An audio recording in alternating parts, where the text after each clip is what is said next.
2nd and 8 again. 8:43 to go. Ball on the 42. Hubbard right. Kimple slot right.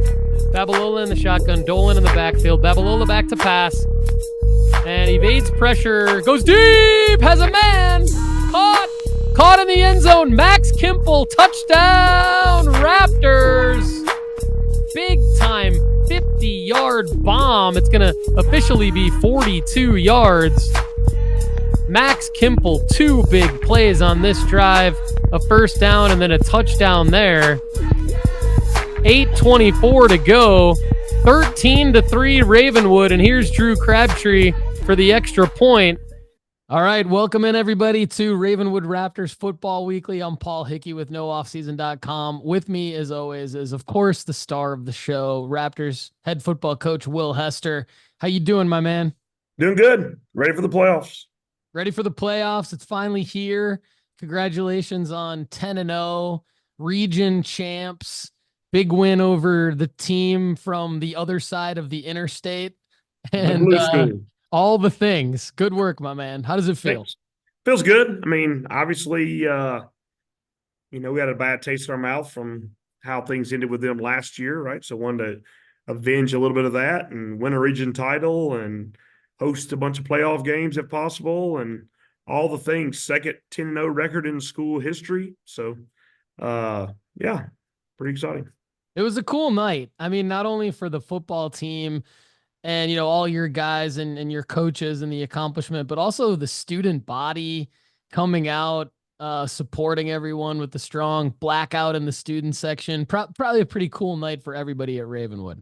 Absolutely. I mean, have you ever been associated with a circus like that before? That was my first time, and I showed up, and I think I saw you at the booth there for the it's like a high school game, like college football game night high school version, basically. So I saw you pumping up the crowd, and that was pretty cool. Yeah, I mean, it was a wild night. Wild night had some live birds on the sideline. One or two of them may have flown off and came back later on after snacking on some field mice somewhere, probably. But pretty cool night. I saw that, and some of my colleagues up in the press box were kind of freaking out about the potentially lost birds, but I was trying to calm everyone down. We got a game to call here, everybody. So 21-3, taking care of business against the blue team, as you call them. And, more of the same from our guys. Strong game overall. I mean, I think all things considered, we've watched this team very closely, obviously, all of us throughout the season, and I've had a blast doing it. And I feel like, if someone were to ask me, like, what was the most complete game that we've played, I might say Alcoa, I might say Oakland, and I might say Brentwood. I mean, I thought it was a pretty complete game. I mean, talk real quick before we talk about the playoffs coming up about the game and, I guess the uniqueness of Brentwood comes down, scores first. We answer with 3 straight scores, and then nobody scores in the second half. Yeah, I mean, they put together a really nice starting drive. I think it was 17 plays.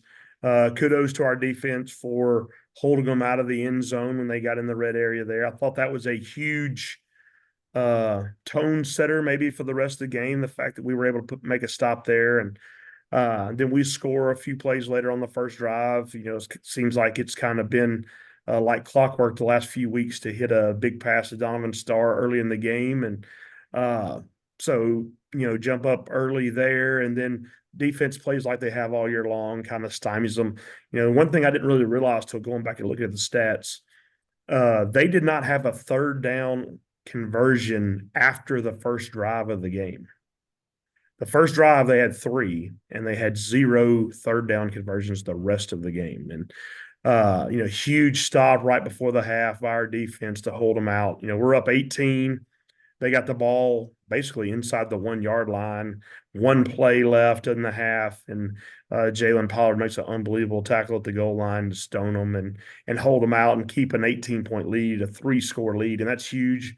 I think that kind of was the nail, if you will, at that point. And didn't play real good offensively in the second half, kind of sloppy, a lot of early series penalties, holdings. Felt like every possession we started 1st and 20 in the second half, and really, kind of was that way in the first half, but we were able to overcome it with some big plays. But in the second half, we weren't able to hit those. So that's got it. That's the thing to work on this week, right? We got to clean up the holding penalties. I mean, I feel like a high school referee could call holding on every single play if they wanted to, but we at least got to encourage them not to call as many as they did last week. Yeah, it was definitely a good game. I mean, strong outing by the defense, like you said. A couple of interceptions as well. Donovan, not only with the touchdown, but he also had a takeaway, and Jaden Smitherman had a takeaway. You mentioned Jalen Pollard's big stop on the goal line there at the end of the first half. So kudos to the defense. Kudos to Drew Crabtree for flipping the field nicely on his punts. I mean, this team can really do it all. So we're all excited for the playoffs, and the first opponent going back to week 2. Cane Ridge, coach, I'm gonna try to be as nice as possible to high school athletes here when I say this, but when I went and did my research on Cane Ridge, after they lost to Mount Juliet 50-0 in week 1. They lost to us 48-0 in week 2. And that was honestly a game where they barely got the ball past their own 20-yard line most of the night. They've won 2 out of their last 5 games, which surprises me. I say that in the nicest possible way. So are we seeing a different Cane Ridge team towards the end of this year, or are we? I mean, who are we preparing for here? Are we preparing like it's a playoff game, regardless of the fact that we beat them 48-0 in week 2? Yeah, I mean, obviously, we can't count on dialing any of those plays up, right? We had a defensive touchdown. We had a special teams block for a touchdown. We had a special teams return for a touchdown, all in that game. That's 21 non-offensive points right there. I think we had run 6 plays offensively by the time we were up 28-0 in that game the first time. So I don't necessarily think that all those plays are going to be there, right? You're not going to be able to duplicate how that game went. I do think they're very similar to what they were in week 2. I think they found a way to win 2 league games and earn their way into the playoffs. And, but in the end, I think it boils down to, and kind of like it does every week, right? The Raptors need to take care of the Raptors, and the scoreboard will take care of itself. We need to focus on the things that we need to do to play what we would call championship caliber football, right? That we got to cut down on the penalties. We got to cut down on any possible turnovers, which we didn't have any turnovers. I think we put the ball on the ground 1 time, but recovered it against Brentwood. So just got to keep playing cleaner and cleaner football as it gets colder, right? The only thing, there's a little saying that they only remember what you do in November, right? And that's really what we have to focus on. Is November's a big month for us. Started with a win last week to win the region championship, and now we're going to have hopefully a few games here in the nest in November to help advance us in the playoffs. But this one is definitely a big one, as without winning these 48 minutes, there are no more minutes to be played. Yeah, good point. Good point. I mean, everything's on the line now. Everything has mattered all season, and that's been a great mantra for you guys. You guys have executed that, becoming the second team in Ravenwood history to go undefeated in the regular season. And everything continues to matter, even in week 1 of the playoffs here against a team like Cane Ridge. Coach, we know you just try to go 1-0 each week, but give those of us like myself who are new to high school football playoffs a little bit of a preview of what these playoffs look like down the road. So you mentioned 3 games, three games in November, correct? And then what happens from there? Yeah, I mean, so it's actually, I think it will end up being possible 4 more games in November, right? So the first 3 rounds, you are matched up with another region. So we are region 6. We match up with region 5, and you play through that scenario the first 3 rounds of the playoffs. So we were the 1 in region 6. We play the number 4 team out of region 5, which is Cane Ridge, right? We are on the same side of the bracket with the number 2 team from region 5, which was Antioch. and the number 3 team from our league, which is Franklin. So if we're able to beat Cane Ridge, we will play the winner of Franklin versus Antioch, right?